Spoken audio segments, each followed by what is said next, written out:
यहाँ हाम्रो 4 टनको एसी है, 4 टनको एसी हो, हाम्रो साकुरा ब्रान्डको एसी हो। एसी धेरै राम्रो छ है, यो सेन्ट्रल एसी पनि भन्छन्। यसको नाम हो साकुरा 4 टन सिलिङ क्यासेट है। यो हाम्रो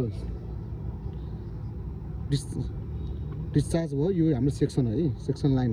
अब हामीले यसलाई ग्यास चेक गर्दैछौँ कतिमा छ है। यसमा हाम्रो टेक्निसियनहरूले बनाउनु पर्दाखेरि हाम्रो यसमा जे हरेक चिजहरू छ है। यसमा नर्मल एसी वान टनको एसी बनाउँछु भनेर जो चाहिँ नसोचे हुन्छ है। यो चाहिँ त्यस्तो खालको एसी छैन है। यो 4 टनको एसी, यसमा हाई प्रेसर लो प्रेसर है, हर चिज हुन्छ यहाँ। तपाईँ ग्यास भयो हाइमा गयो भने पनि ट्रिप हान्छ, लोमा हुँदा पनि ट्रिप हान्छ है। यसमा हर चिज छ यहाँ। अहिले हाम्रो ग्यास के छ हेर्छ हेर्दैछ हामीले, छैन नि ग्यास छैन, ग्यास एम्टी छ हाम्रो। ग्यास एम्टी भएको भएर यसमा हाम्रो एसी अफ अलि स्टप छ, तर एसी हाम्रो चालुमा छ इन्डोरमा, तर आउटडोर हाम्रो चालु भएको छैन। किन कारण हाम्रो एसीमा यसमा चाहिँ हाम्रो high pressure low pressure switch भएको हुनाले यसलाई चाहिँ कटा भानेको छ, कटा भानेर स्टप गरिदिएको छ है। यहाँ देख्न सक्नुहुन्छ हाई प्रेसर लो प्रेसर है।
यो लोन डिपार्टमेन्ट नि एसी कुन हो एकपल्ट मात्र अफ गर्नु पर्छ।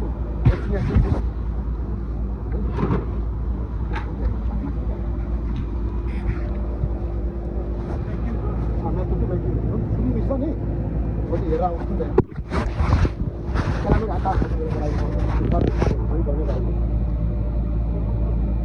अफ गरेर चिन्नु पर्छ नि। मसँग फिजिकल छैन।